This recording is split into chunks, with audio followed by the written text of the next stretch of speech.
부동산 경매에서 땅을 샀는데 아니 내 땅 위에 웬 남의 건물이 떡하니 버티고 있다면 여러분은 어떡하실 건가요? 자, 오늘은 바로 이 아주 흥미로우면서도 골치 아픈 부동산 퍼즐 같이 한번 풀어보겠습니다. 네, 맞아요. 바로 이 황당한 질문에서 모든 게 시작됩니다. 분명 내 돈 주고 산 내 땅인데 그 위에 있는 건물은 내 맘대로 할 수 없다?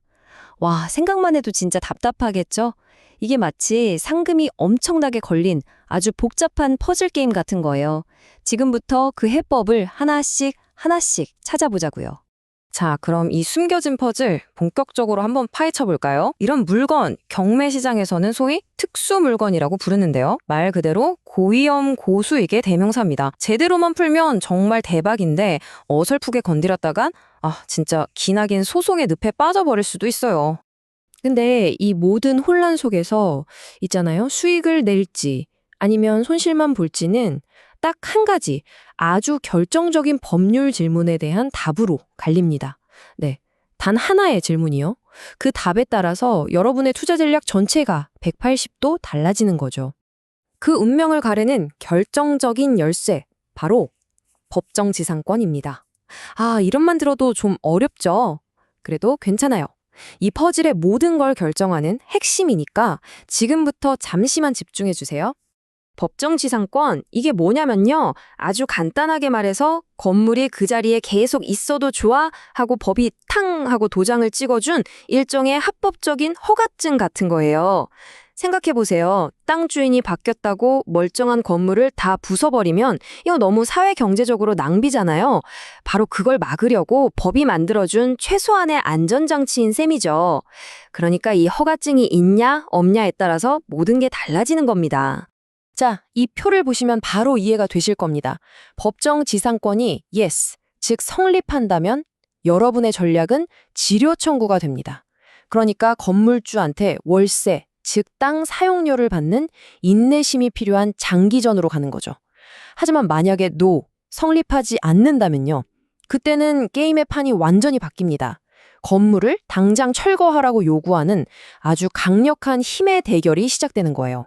자, 그럼 먼저 첫 번째 시나리오부터 볼게요. 건물에 머물 권리, 그러니까 법정 지상권이 있을 때 우리가 뭘 할 수 있는지 그 전략을 한번 살펴보겠습니다. 이건 땅의 주인으로서 아주 합법적인 권리를 행사하는 거죠. 이 전략은요, 되게 차근차근 단계를 밟아나가는 말 그대로 인내심 게임이에요. 먼저 첫 단계, 소송을 통해서 법원으로부터 이 땅 사용료는 이만큼입니다 하고 공식적으로 인정을 받아요. 그리고 나서 건물주가 그 사용료를 2년치 이상 안 낸다?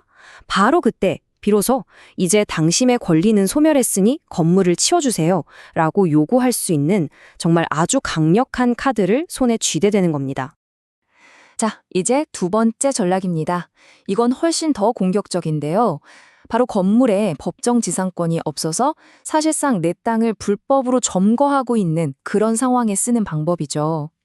이렇게 누군가가 내 토지를 점유하고 있을 때는 매수인이 직접 주인으로서 소유권 이전 등기하고 소유물 반환 청구 또는 점유 반환 청구를 해야 한다고 합니다. 이 경우에는요, 기다리고 할 것도 없습니다. 건물이 내 땅 위에 있을 법적 권리가 아예 전혀 없잖아요. 그러니까 낙찰받는 즉시 건물 부수고 땅 돌려주세요 하는 소송을 제기할 수 있는 거예요. 이게 바로 이 투자의 가장 강력한 압박수단이 되는 거죠. 그래서 핵심은 바로 이거예요. 진짜 목표가 건물을 와르르 무너뜨리는 게 아니에요.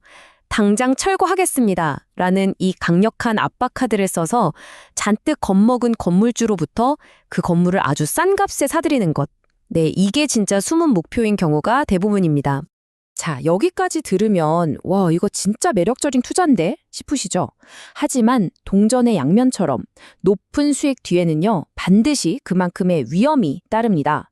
지금부터는 이 투자의 아주 냉정한 현실, 그 이면을 한번 들여다보겠습니다. 첫 번째 현실적인 문제, 시간입니다. 이런 소송 보통 해결되기까지 최소 2년, 길게는 3년이라는 정말 긴 시간이 걸려요. 그동안 여러분의 소중한 투자금은 꼼짝없이 묶여있게 되는 거죠. 두 번째는 돈이죠. 변호사 선임비 같은 소송에 들어가는 최소 비용만 해도 500만 원이 훌쩍 넘습니다. 이건 정말 최소고요. 여기에 대출 이자나 다른 부대 비용은 아예 포함되지도 않은 금액이에요. 이것 말고도 변수는 정말 많습니다. 예를 들어서 건물주가 파산했거나 아예 연락이 두절될 수도 있고요. 미등기 건물이라서 도대체 소유자가 누군지 파악조차 어려울 수도 있어요. 그리고 진짜 중요한 거, 소송이 끝나기 전까지 절대 건물을 마음대로 부수거나 자물쇠를 바꿔선 안 됩니다. 그랬다간 오히려 내가 재물손괴죄로 형사처벌을 받을 수도 있다니까요. 아, 그럼 이렇게 복잡한 물건 도대체 어떻게 해야 안전하게 투자할 수 있을까요? 자, 마지막으로 여러분이 직접 이런 물건을 분석할 수 있는 핵심 체크리스트를 딱 정리해 드릴게요. 바로 이 5단계 체크리스트가 여러분의 투자를 지켜줄 겁니다. 첫째, 등기부 등본으로 권리관계를 꼼꼼히 확인하고요. 둘째, 건물과 토지의 서류상 날짜를 비교해서 법정 지상권이 성립하는지 안 하는지 이걸 미리 예측해야 해요. 셋째, 서류만 보지 말고 반드시 현장에 나가서 실제 누가 살고 있는지 파악해야 하고요. 넷째, 최소 2년에서 3년이 걸릴 소송 비용과 시간을 미리 계산해 봐야 합니다.